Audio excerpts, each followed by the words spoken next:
Hey, what's going on, everyone? Welcome back to the channel. Today we're going to have a long sit down and just talk about something that a lot of you have been asking me to cover, and that's Wuchang, Fallen Feathers, and more specifically the latest big update with the Deluxe Edition Expansion and everything that's been going on around it. I know many of you are either playing the game right now, waiting on sales, or just curious about how it's shaping up after launch.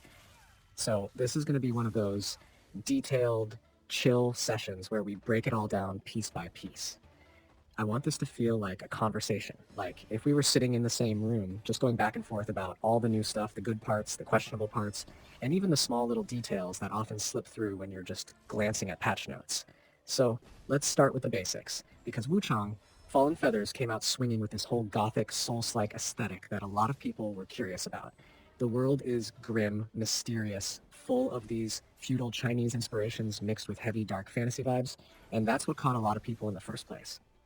Now, when the Deluxe Edition expansion was announced, some folks thought it might just be a cosmetic bundle with nothing to really talk about, but it's actually more layered than that. There's new costumes, new weapons, a couple of free bonuses that everyone gets, whether they paid for the Deluxe or plus the patch that rolled alongside it, which cleaned up a bunch of issues.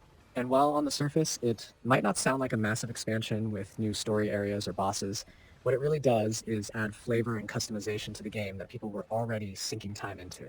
Let's talk about the costumes first, because those are always a fan favorite. In the Deluxe Edition, you're getting things like the Forged Iron costume and the Radiant costume. And these aren't just basic recolors. They actually have personality. Forged Iron has this really heavy armored look that makes your character feel tougher, like a battle-worn warrior, while Radiant has this sleeker, almost ceremonial vibe to it. And here's the thing. In a game like this, where the mood is so oppressive and the environments are drenched in shadows and decay, having outfits that can slightly shift how you see your character makes a bigger difference than you might think.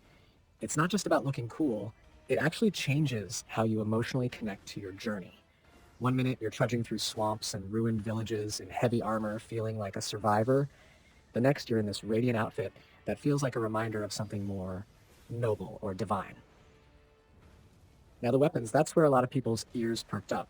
You've got the Hooked Blade Spear and the Blazing Nightlotus, and I've got to say, these are not throwaway additions.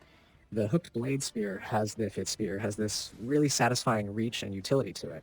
It's one of those weapons that lets you play more strategically, because the range helps you keep certain enemies at bay, while still letting you chain together combos that feel fluid.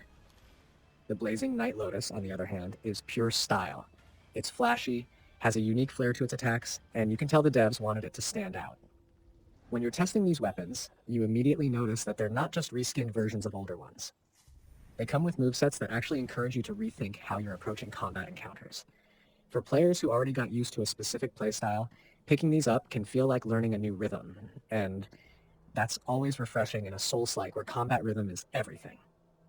The cool part is, even if you don't own the Deluxe Edition, you're not completely left out. They threw in some free headgear for everyone, like the Bow Sorcerer's Crown and the Ming Army Helmet. That's a nice little gesture because it makes the base community feel included, and honestly, I wish more developers would do that. Free cosmetics, even small ones, show that they're paying attention to the entire player base, not just the ones dropping extra money. The Ming Army Helmet especially looks sharp if you're going for a more grounded warrior vibe, while the Bow Sorcerer's Crown leans into that arcane, mystical energy. And in a game that leans so heavily on atmosphere, those little things can keep players engaged just a bit longer. Of course, we've got to talk about the Deluxe Edition pricing because this always stirs up conversation.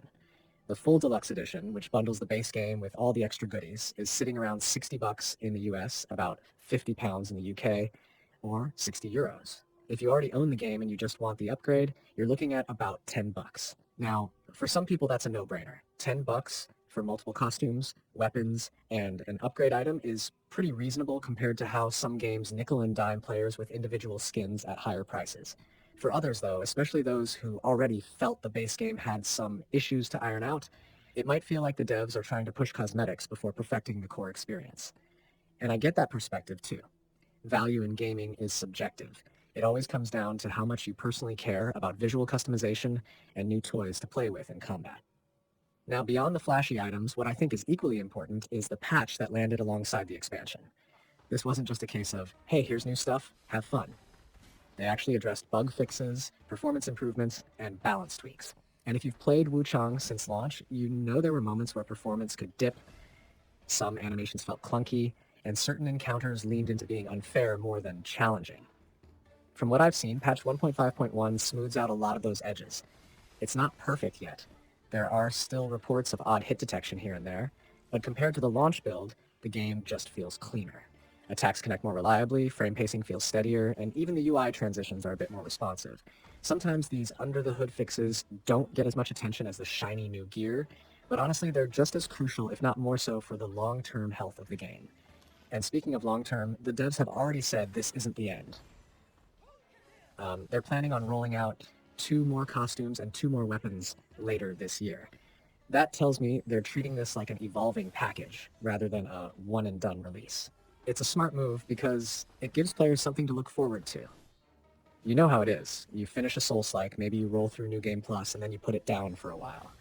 But when new content drops, even if it's not a whole new area, you're tempted to come back, test the new weapons, see how the game feels with balance updates, and maybe re-experience sections you hadn't touched in months. That cycle of return is how a community stays alive, and I think Wuchang is trying to establish that rhythm. Now let's step back and talk about the overall reaction to this expansion, because from what I've seen across community boards, streams, and forums, it's been pretty mixed, but leaning positive. People who love customization are all in. They're posting screenshots of their characters in the new costumes, showing off combos with the blazing Nightlotus, and generally enjoying the variety. On the flip side, some players were hoping for a bigger expansion in terms of gameplay content, new bosses, side quests, or regions to explore. And I think that expectation makes sense, because when you hear the word expansion, your brain immediately jumps to more story or more areas.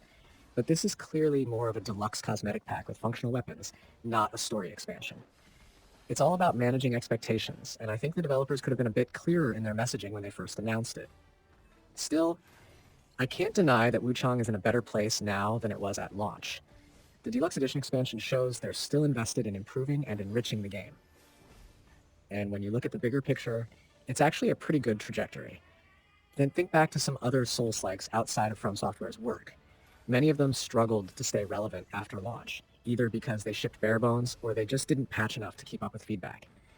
Wuchang is walking that line carefully, and right now it seems like they're doing a decent job of holding on to their community. Another thing I want to point out is the cultural flavor of the new content. The Ming Army helmet and the Bow Sorcerer's Crown, for example, aren't just random designs. They pull from historical and mythical inspirations that tie directly into the world Wuchang is trying to create.